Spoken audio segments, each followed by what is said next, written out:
All right. Hey, everybody that watches this in the future, because I am going live and I'm going to talk about this like I'm not live. I know I'm a few minutes early. This was actually supposed to start at 2:30 when we actually left the theater, but life happened. We had to get some places, and so I had to come home, and I'm still sitting in the car because my day is still not over, but I needed to talk about this because I set it up. I made the damn thumbnail. So this is almost a direct out of theater reaction video to The Flash. Uh, that I called it Batman 23 because the only reason I went to see this movie is because Michael Keaton, and I'm glad that I did because The Flash was everything that I wanted it to be and more. Uh, I'm not going to talk spoilers. This is just literally going to be a quick video, but because I there's so many things I have to say and so many things I would want to spoil for everyone right now, but I'm not going to. Uh, I did see this in IMAX, so we did get the awesome poster. They have like the big version of this hanging in the theater.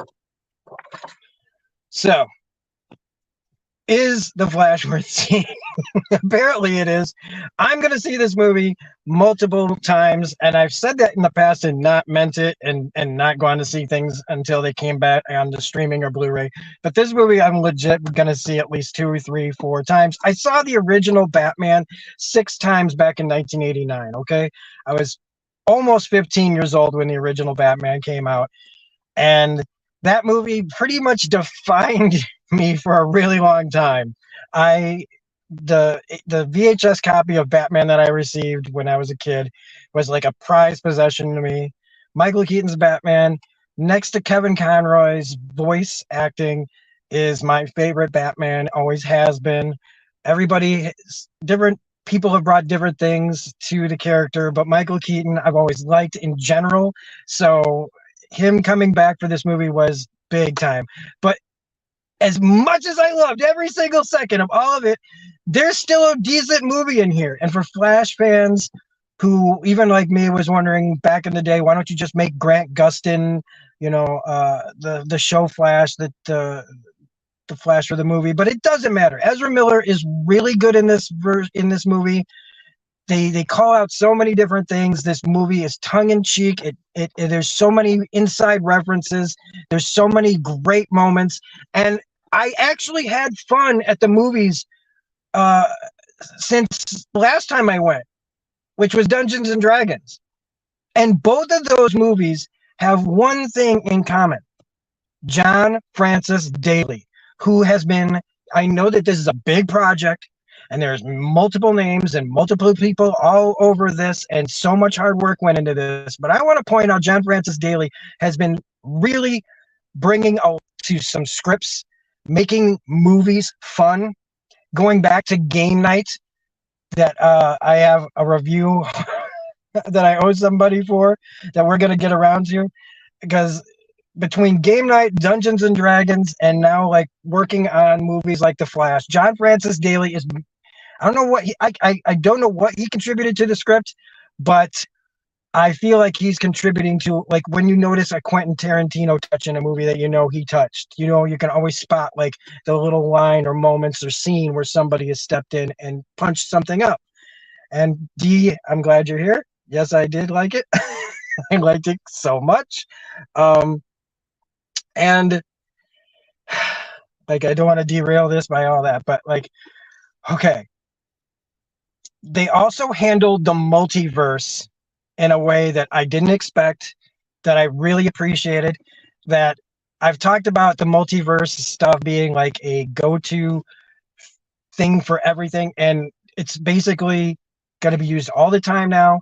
How they used it in this, I really, really liked. I know that there are some people out there that were, I barely listened to anybody talk about these things in a while. I listened to Brad Jones review this movie for about a minute and a half before I went, yep, Brad, you said all the right words in a row that make me want to go see this movie for sure. And that's about it. I hear little blurbs from people talking about, is it disrespectful to put dead actors in roles, returning and blah, blah, blah. And you know what I have to say to that? I don't care. I'm not going to say what they did in this movie, but like Chadwick Boseman before him, I don't think that the guy would want his character to die because an actor died. And same goes for this movie here. I think what they did with the people and the images involved, I thought were great for the story. There was a part that I called that I couldn't believe they did, and they did it. And I was just like, oh my God, that's going to be blah, blah, blah. And it was. And I was loving it. And I had this grin from ear to ear throughout this entire movie. That I haven't felt that in a while. I did like Dungeons and Dragons a lot, but not that much, where I was just grinning like a Cheshire cat. This, if you claim to like comic book movies and you do not like this for whatever reason, look, you have the right to like and dislike everything, but I have to seriously question, like, do you really like comic book movies if you don't like this movie? Because I wasn't gonna go see this because I just kind of, superhero fatigue is real. Nobody was really putting anything out that I liked that much. I have skipped Guardians. I skipped Wakanda Forever. I skipped John Wick 4. I almost skipped Ant-Man, and I kind of wish I had. And somehow The Flash is the movie that I said I've got to see because of Michael Keaton. And that I'm so glad that my nostalgia had me by the balls, because otherwise I would have missed one of the most fun movies in a long time. In a long, long time. And as much fan service as that is in this movie, I was here for all of it. I feel like this is a great, great, great opportunity for DC to be fun, because I never saw DC as the fun side of the comics. I thought Marvel was more of the fun side of comics and DC was more of the serious side of comics.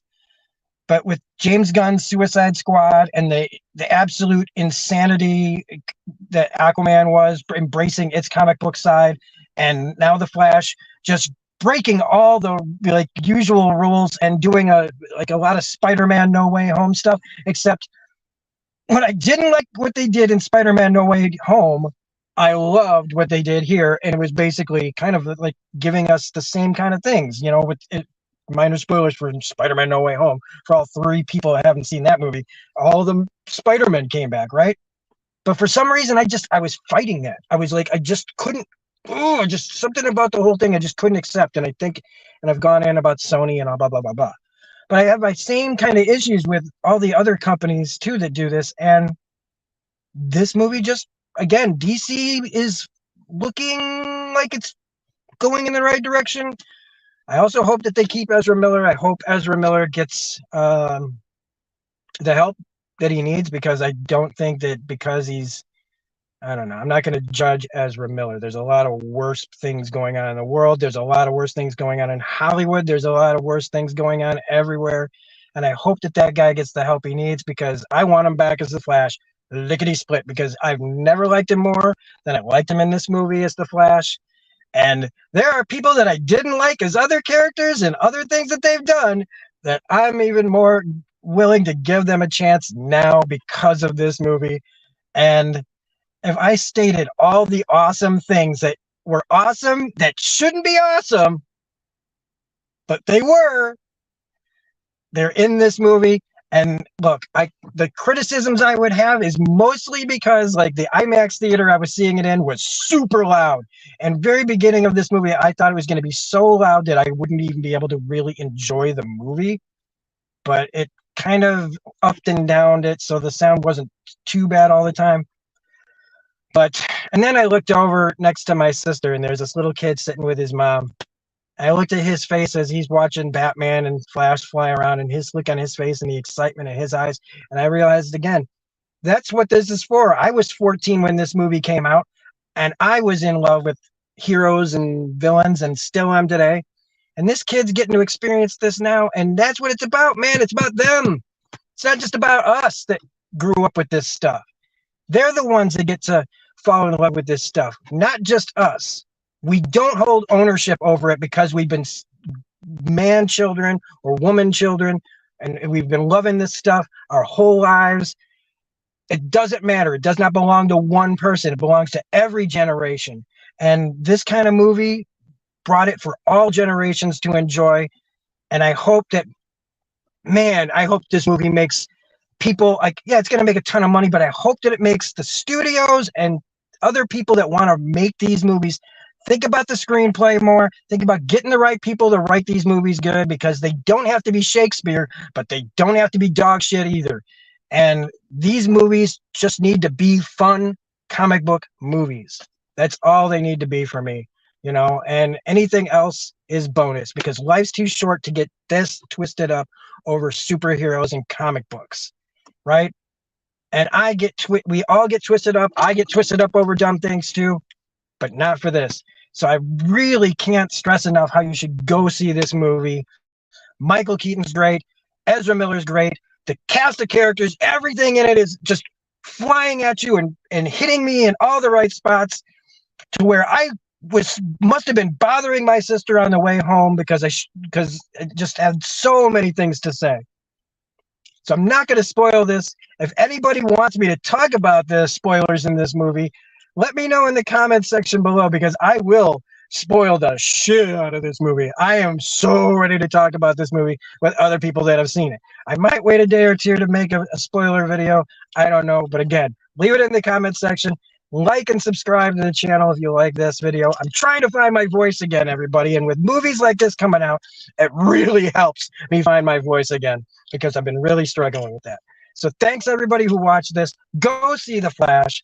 Go see it multiple times. Enjoy the fucking shit out of Michael Keaton returning as Batman. And I'll see you guys on the next video. Bye.